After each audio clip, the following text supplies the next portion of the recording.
고수의 영역으로 이어가겠습니다. 여러분들 어떤 종목 보고 계신지 발빠르게 대응할 만한 종목 저희 골라서 수익률 한번 내보겠습니다. 오늘은 김도영 전문가님의 종목을 한번 들어볼 텐데요. 역시나 오늘도 손실난 분들이 너무 많으셔서 마음이 아픕니다. 전문가님, 수익 날 만한 것 골라주세요.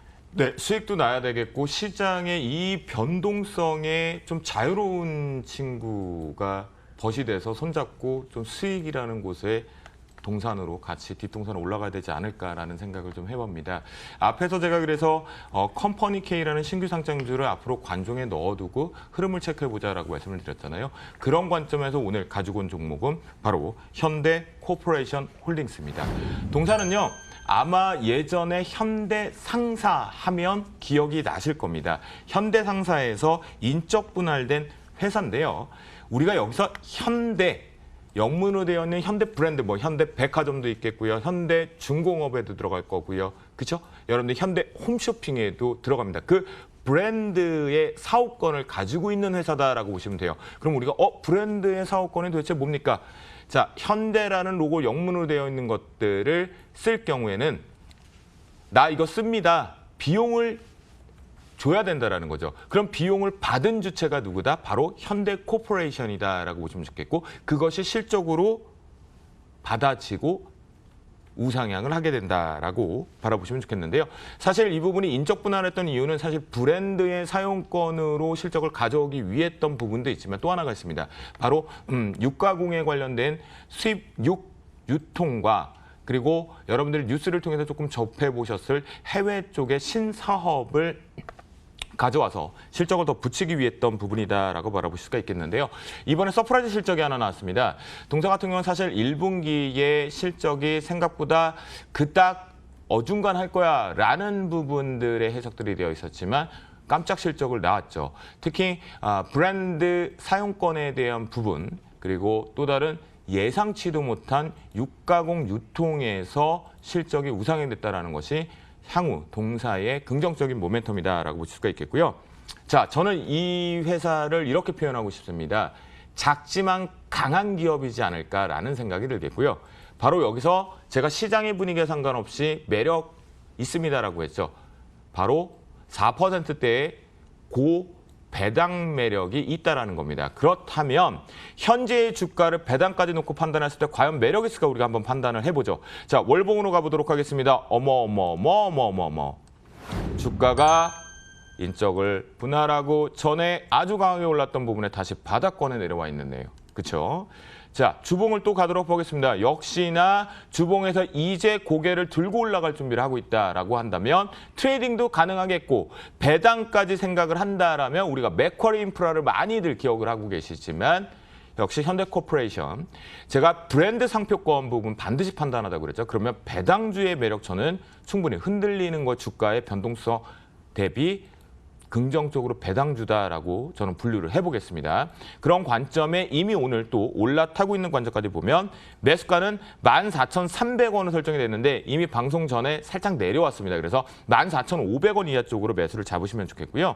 목표가는 이렇게 하겠습니다. 저는 이 매물대는 별 의미가 없다라고 생각을 합니다. 중간에 매물대에 있는 15,000원대. 그래서 이 부분 무시한다면 17,400원까지 목표가를 설정해서 가보도록 하겠습니다.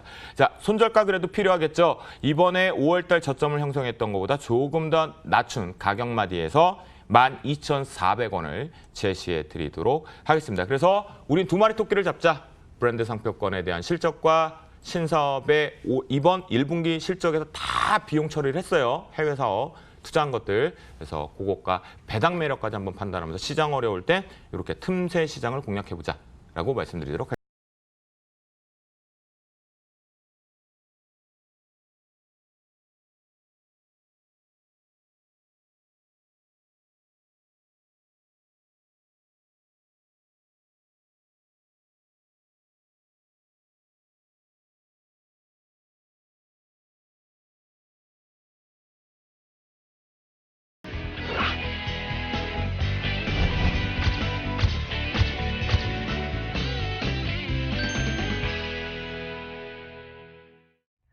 오늘도 주식 온에어는 여러분들의 종목 궁금증들 쭉 해결을 해봤는데요. 이제 큰 그림 좀 마지막으로 그려드리도록 할게요.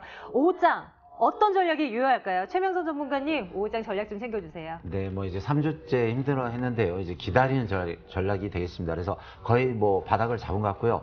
차트 좀 보시면 이제 거래소 차트인데 바닥을 잡으면서 이제 이렇게 약간 돌리는 패턴이 나오고 있고요. 코스닥도 그 700포인트에서 바닥을 찍고 있습니다. 그래서 우리 시청자님들 좀 힘드신데요. 거의 바닥을 잡은 것 같습니다. 그래서 뭐 한 오늘 내일이라든가 아니면 다음 주부터는 좀 방향이 틀면서 상승, 기술적인 반등은 나올 것 같으니까요.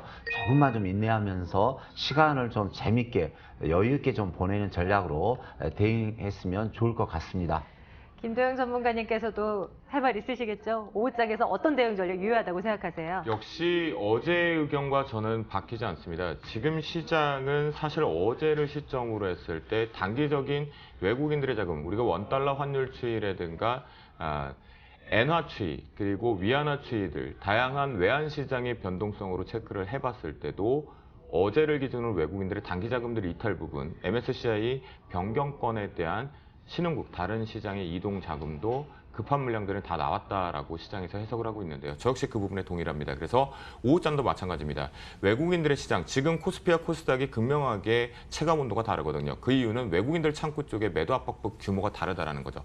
코스피 시장 쪽은 지금 매수가 들어오고 있고 코스닥 시장은 연속적으로 매도가 계속 나오고 있습니다. 그렇다면 여기를 기술적으로 바닥만 볼 생각은 아직은 하지 말자라고 말씀을 좀 드리겠지만, 외국인들 수급이 매수가 들어옵니다. 코스피 시장에 매수가 들어오고요. 코스닥의 매수로 바뀌고요. 선물 시장도 매수가 들어오기 시작합니다. 그렇다고 한다면 이때 여러분들이 집중해야 될 건 저평가되어 있는 바닥주를 사는 것이 아니라 바로 실적을 이번에 호실적 발표했던 눌림목 종목군들을 매수해서 가자라는 거겠고요. 마지막 하나 힌트를 드리면 오늘 시진핑의 방한이 결렬 부분 했을 때에 우리가 면세 그리고 화장품주 실적 가지고 있는 LG생활건강, 호텔신라는 오히려 공포 매수를 하는 이런 전략으로 시장을 바라보자라고 말씀드리겠습니다. 힘내십시오. 이제 금방 제가 봤을 때는 또 이렇게 힘들었던 한 일주일 다음 주까지는 좀 재미난 시장 되지 않을까 그런 생각을 해봅니다.